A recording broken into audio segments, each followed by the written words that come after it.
The event was supposed to end at 12 p.m. today, but as you can see behind me, the pilots continue to come back to pick up more kids eager for their chance to ride in the planes. One of the biggest contributors to the Huskies' success was their record here at Hollenbeck Hall, where they finished off with a 12-2 home record. The event will also feature some of the rarest wrenches around, including this behemoth weighing in at about 165 pounds and is one of only 3 known to mankind. One of the biggest things to help prevent the spread of the flu is as simple as washing your hands, which is as easy as 1, 2, and 3. Joining us now from the newsroom is UTVS reporter Ernie Cottier with more. Yeah, guys, Minnesota State Senators Jerry Ralph of St. Cloud and Michelle Benson of Ham Lake are trying to take the public's temperature on a new bill. Multiple listening sessions will be taking place in the area, including one going on right now. I got a chance to take a closer look into the issue, and Senator Ralph gave me his perspective on the bill.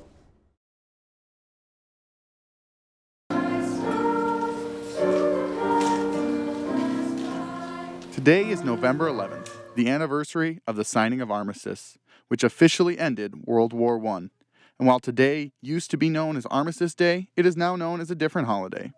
It's Veterans Day. And throughout the country and around the world, celebrations are taking place to honor members of our branches of the military. Some of these celebrations are happening right here in St. Cloud, where earlier today, the St. Cloud Veterans Hospital honored our veterans with a ceremony. I believe that freedom isn't free. Our veterans paid, some of them with their lives, for our freedoms that we're blessed with today. And I believe that it's super important that we recognize them in that same manner that as they put down their lives for us. So these events are super important to me, that we recognize them and what they've done for us as a nation and as a people. Battery, any Air Force out there? Woo! Go Air Force! Veterans Day is a great way for citizens and veterans to celebrate together. It's a very needed day because we need to always have a remembrance of our veterans and what they've done. Many veterans enjoy not only celebrating the many festivities, but also helping with them. Yesterday I pulled a float in a Veterans Day parade downtown. And I've also volunteer out here as a DAV transportation driver for veterans, picking them up for appointments and for daycare. The ceremony was one of many events happening throughout St. Cloud to celebrate our veterans, including a parade that went through downtown yesterday and a veterans concert that is going on right now. Events will continue on for the remainder of this week with a Veterans Job Fair on the 14th and many other events throughout the month, guys. All right, thank you, Ernie. St. Cloud State's women's volleyball team certainly had plenty to cheer for this season. With one of their best seasons in school history, the Huskies made the NCAA regional tournament for the first time in 15 years. The Huskies were led by senior libero and NSIC Libero of the Year, Clara Krenz. Clara was a great example of not just a good volleyball player or a great volleyball player, but also a servant leader. You know, we'd be shagging balls and she'd be the last one picking up balls in the corner. She'd be the last one putting stuff away. And that's something we're going to continue to impress upon our team going forward. Krenz broke the record for career digs at St. Cloud State University, finishing with over 2,000 over the course of her 4 years here. But the Huskies' success did not come from simply one player, as there were several keys to their success. Really big key. We had leaders on and off the floor, which was really nice to see. And then just like our athletic ability in the front row and in the back row, just being able to make plays at the right time. One of the biggest contributors to the Huskies' success was their record here at Hollenbeck Hall, where they finished off with a 12-2 home record. The Huskies finished the season with 25 wins, the most they've had in almost 25 years. The Huskies also made the NSIC tournament for the first time in program history, making it all the way to the NSIC championship. Taylor Olstad, a junior defensive specialist for the Huskies, says one thing she loves about this team was its resilience. Some of the most exciting things have been the way that this team doesn't give up. We were down in a lot of sets, actually. We didn't give up. We took the energy from that set and we carried it to the next. The season might be over for now, but Coach Chad Bregelman is already looking forward to next year. Maybe you get a little higher in the regular season, maybe winning a conference tournament championship, guaranteeing that spot in the NCAA tournament, and winning a couple matches there. And obviously the end goal at some point be to win a national championship. And I think I like the way our team's made up, but we got a lot of work to get from here to there as we go forward. Reporting for UTVS News, I'm Ernest Cottier.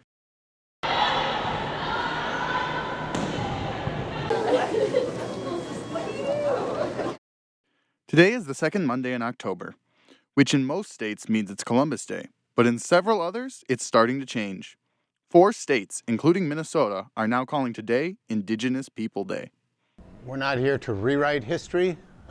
Columbus Day was established in 1907, but I can say the American Indians that I work with, the American Indian students on our campus, as well as working with the 11 reservations in Minnesota, is that they support Indigenous Day and just ignore the national holiday of Columbus Day. I think it's a great thing that they're trying to change it to Indigenous People Day because there's so many Indigenous people in the United States, and Christopher Columbus is way past due. It's time to start calling it Indigenous People Day. They deserve it. Information about Columbus Day and how it hurts American Indians. And so the American Indian Center is handing out information to try and educate students on today's significance. If you look at things like, what we stand for in our Constitution, our treaties with Native people claimed a certain amount of connections with them, responsibilities, and recognize sovereignty of tribes. And I think the more we could recognize that and highlight that in days, I think is important. While not all states are calling today Indigenous People Day, many states are looking at making a possible change. With UTVS News, I'm Ernest Cottier.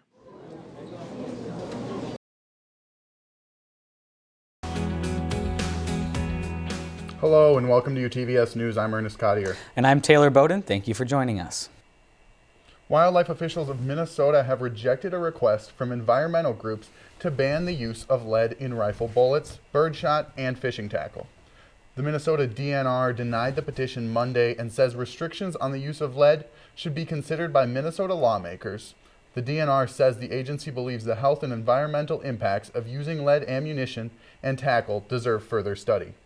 And, that going green should be good, but things have been going pure snow around here after that big snowfall before Thanksgiving. Yeah, just a lot of snow down here. I wasn't really prepared for it. I went down to New Orleans for Thanksgiving and came up here, and it was a lot colder, Mitchell. Hey, you got the snowbird treatment there, but yeah, it was really cold here, and I think it's supposed to warm up. If I'm understanding correctly, Michael Dandry is standing by with that weather forecast. Welcome. Thank you for tuning in to UTVS News tonight. I'm Mitchell Barnhart, joined alongside by Ernest Cottier. Our top story tonight comes from right here in St. Cloud, as a St. Cloud man had his first day in court today after he was arrested for allegedly breaking a woman's nose last week. For the second time this week, Wisconsin has been devastated by school shootings. Hillary Lane has the details on the situation that could have been fatal. Prison officials in Thailand say an American man was among 3 prisoners that staged a violent escape from a courthouse in Thailand. The 3 prisoners were shackled and escaped Monday while being moved from a holding area to a courtroom. The 40-year-old American Bart Allen Helmus, along with his Thai girlfriend and a Thai male friend, were facing drug charges punishable by death.